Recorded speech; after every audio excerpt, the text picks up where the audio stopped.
این پارچه از نمایش هنرمندان تئاتر دولتی دراماوی روسی به نام ولادیمیر مایاکوفسکی ماستر و مارگاریتا است که در دایره فستیوال آزمون جمهوری تئاترهای کسبی پرستو 2023 نمایش داده شد. اسپکتاکل مذکور همگی چند ماه قبل به رپرتوار این تئاتر شامل شده است. یعنی این یکی از نمایش‌های نوی تئاتر مایاکوفسکی میباشد و به شرط و طلبات‌های جشنواره پرستو موافق است.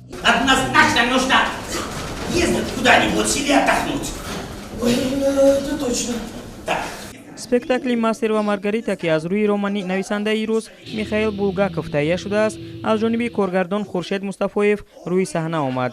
هنرمندان میگویند تهیه نمایش‌های تئاتری به مانند ماستر و مارگاریتا چندان کاری آسان نیست، زیرا دوامناکی آن 2.5 ساعت است.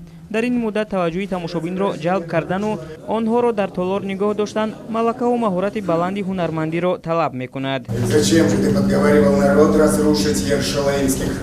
در چند سال اخیر یعنی نمایش کلان حجم، نمایشی که با این طرز روی صحنه آورده شده باشد، یگان نفر یعنی یگان کارگردان به عزت نفس یگان کس نمیرسد نگذاشته بود. نمایش 2.5 ساعت دوام میکند و طول چند روزه که ما مثلا نمایش پیشکش تماشابینان کرده بودیم یگان نفر از تالار نمیره و فکر میکنم اینم یکی از نمایش های سزاوارترینی هست که باید که در جشنواره ها پیشکش تماشابینان گردانده شود.